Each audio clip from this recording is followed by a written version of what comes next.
Bem, pessoal, vamos falar nessa aula agora um pouquinho sobre o Hadoop File System, com um pouquinho mais de profundidade, lembrando que ele é o nosso lago de dados escalável para petas e petas de informações, e ele segue o conceito de sistema de arquivo distribuído. Primeiro vamos lembrar o que é um sistema de arquivos, né?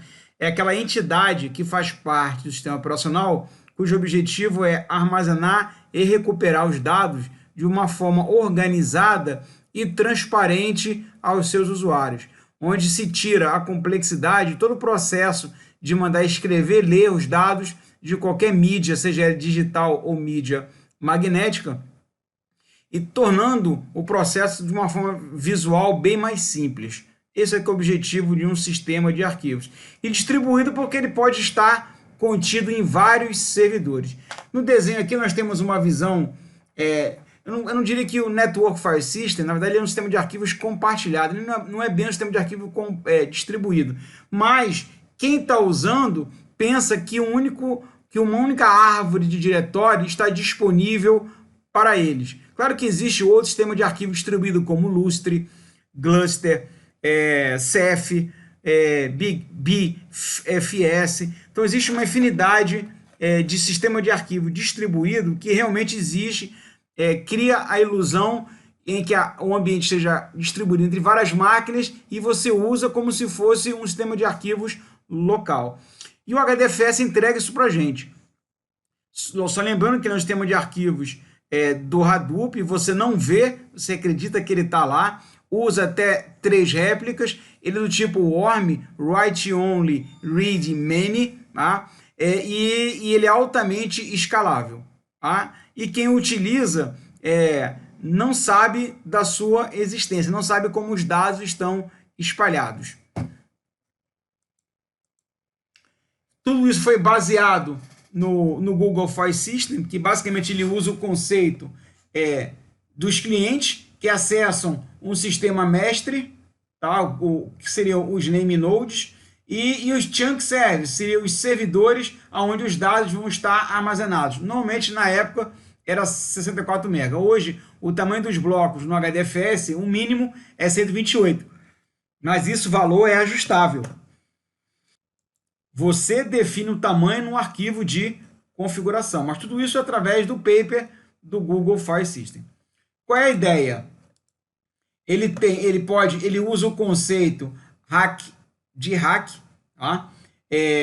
Onde o arquivo é quebrado em vários blocos e distribuído nos nós, tá? E ele mantém até 3 réplicas. E o conceito principal é o nó de índice e os nós que armazenam os dados. Você pode colocar isso em qualquer estrutura de máquina, seja ele rato de prateleira, seja ele servidor corporativo, e aí vai. Então, só lembrando, né, dividido em blocos, até 3 replicações, lembrando que também ele permite trabalhar com um conceito diferente, né, de armazenamento, que é o Erase Code, que seria mais ou menos um RAID distribuído, ou seja, pego pedaço das minhas informações e distribuo, até porque réplica, gente, réplica é um sinônimo de cópia, é uma cópia exata do dado. E obviamente se eu tenho 100 GB, 100 tera à minha disposição, bruto eu tenho 100 tera, mas líquido, se eu utilizar 3 cópias, eu vou ter 33,34 tera de armazenamento líquido. E o Erase Code não. O Erase Code ele vai pegar pedaços e paridades do meu dado e vai espalhar entre vários nós. Então, se minha paridade for 30%, na verdade eu só perco 30%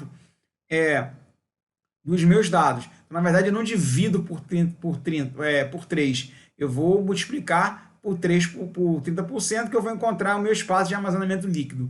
Então, essa que é a vantagem de trabalhar com o Erase Code. Lembrando que o HDFS trabalha com esse tipo de estrutura.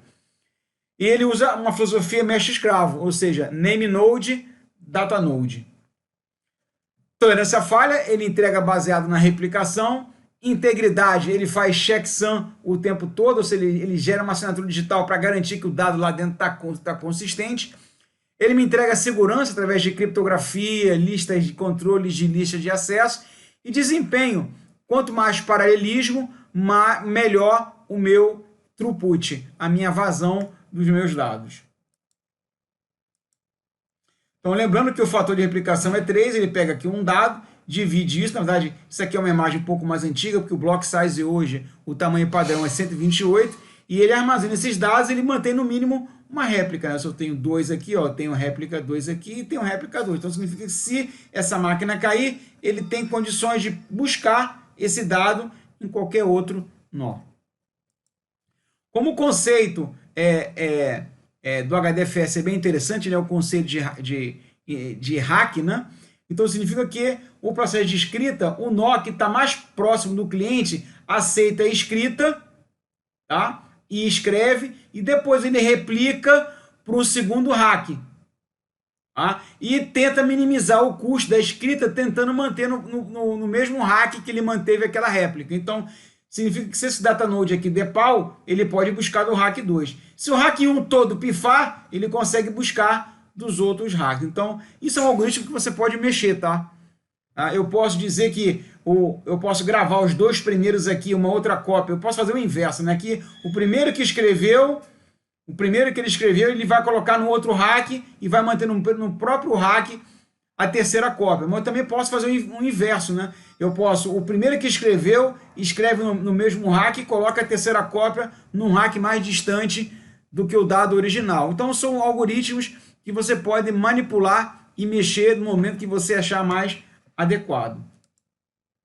Lembrando, hoje ele armazena os dados em 128, isso não quer dizer que ele vai gastar um conjunto todo com aquele tamanho. Então, se eu tiver um arquivo com esse tamanho aqui, de 420 MB, ele vai usar 3 partes e vai gerar um novo para um novo arquivo.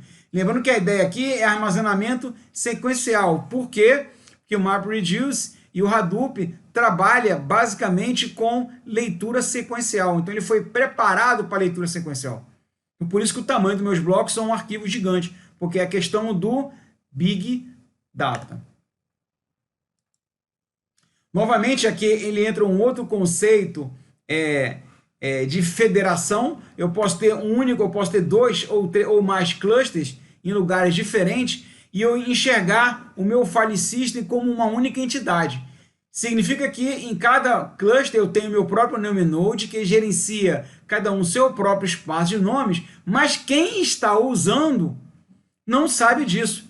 Ele imagina que um único grande sistema de arquivos responde aquelas informações. Então, eu posso, por exemplo, ter um pedaço no meu site A, um outro pedaço dos meus dados no site B. Eu posso usar Distributed Copy para copiar os meus dados que estão desse cara aqui, mandar copiar do outro lado e vice-versa, ou ter uma visão de um único file system. Então, existem várias formas diferentes de você ter uma visão única de um sistema de arquivos distribuído através de federação e criar cópias entre clusters usando o Distributed Copy, o dist-cp, do próprio Hadoop, para fazer esse controle de sincronização entre os dados do HDFS. Então, como é que ele funciona o NameNode? O NameNode é um índice, basicamente é um nó que precisa de bastante memória, porque a ideia dele é armazenar um índice o quanto te colocar na memória mais rápido. Então, ele armazena o que nós chamamos de metadados. Ele sabe exatamente qual nó e quais dados estão em cada nó. Então, aqui eu tenho um arquivo file txt, ele ocupa os blocos A e C. Então, eu tenho o nó 1, datanode 1, datanode 2, datanode 3, que tem essa informação.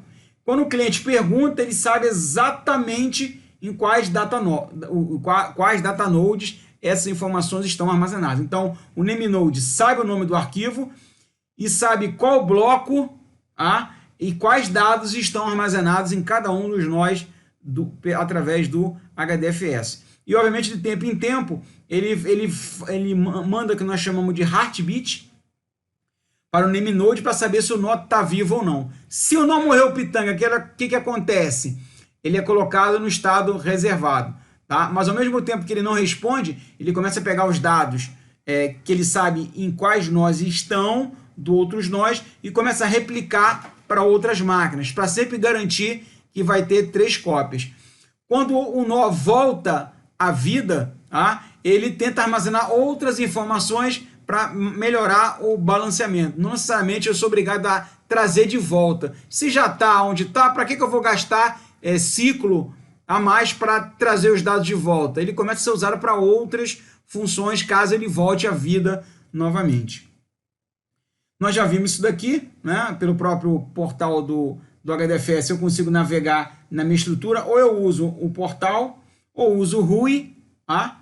Ou eu uso a própria linha de comando para acessar as minhas informações. E o HDFS é um conjunto de comandos bem parecidos, são mais de 30 comandos, né? Não são muitos, mas bem parecido com o Unix. Então, quem já está acostumado a trabalhar com o Linux e Unix em geral, só vai ter que colocar HDFS, DFS na frente, tracinho, comando e a operação que você quer fazer. Então, é só um esforço a mais. Então, novamente, o que o NameNode faz? Controla os metadados, permissões, propriedade, lista de acesso, tamanho do bloco, nível de replicação, acesso às últimas atualização, cotas de usuário, controla a hierarquia, o nome dos arquivos, diretório, e sempre faz o mapeamento do nome do arquivo e quais os blocos eles estão armazenados nos meus datanodes. Obviamente, de tempo em tempo, o que acontece? Ele tem um heartbeat, que ele fica informando ao NameNode. Node 1, Node 2, Node 3. Então, aquilo é exatamente aquilo que eu falei. O Node 2 parou de avisar que está vivo.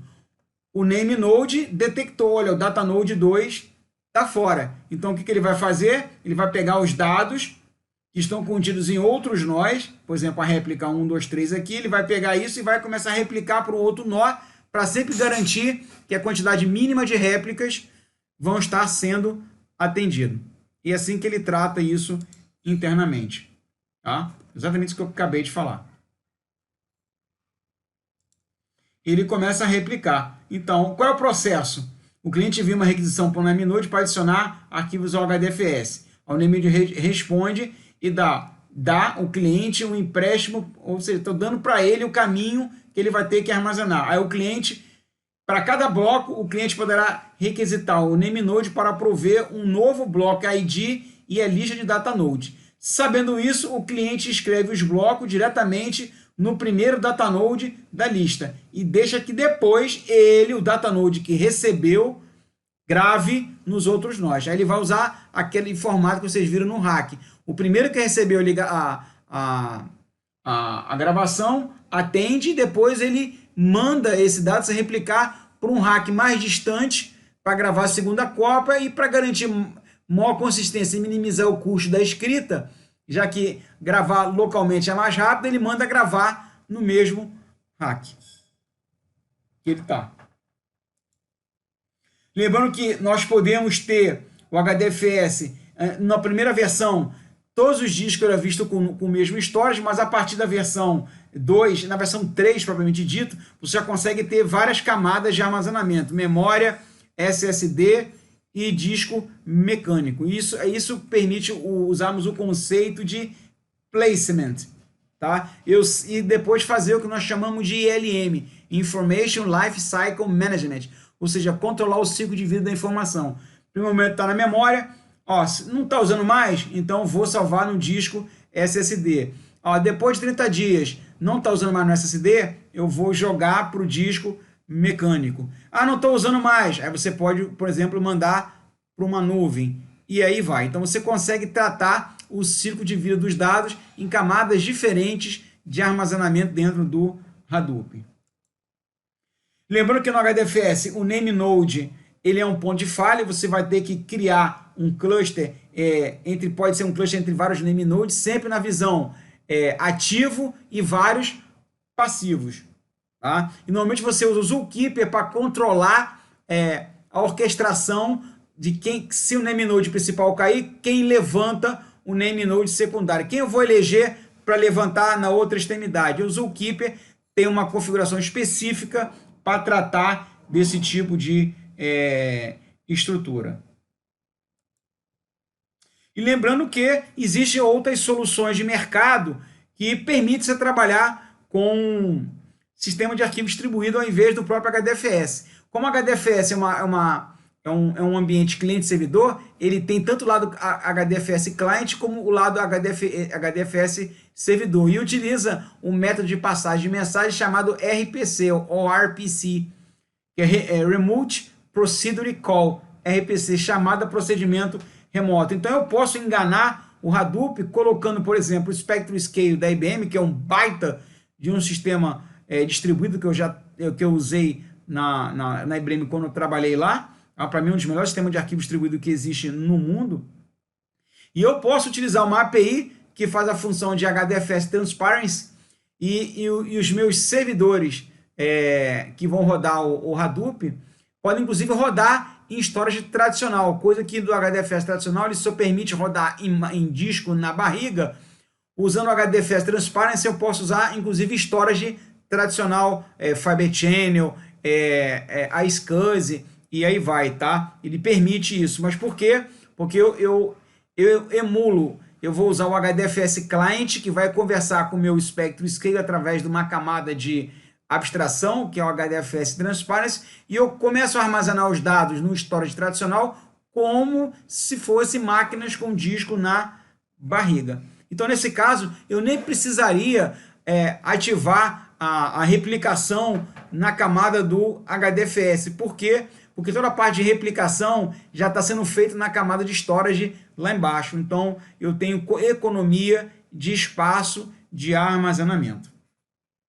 Muito bem, pessoal. Terminamos aqui essa parte dos conceitos do HDFS. Tá? E na próxima aulinha, no próximo vídeo, vamos falar um pouquinho mais de profundidade sobre o framework MapReduce. Espero você no próximo vídeo. Até lá e um abraço.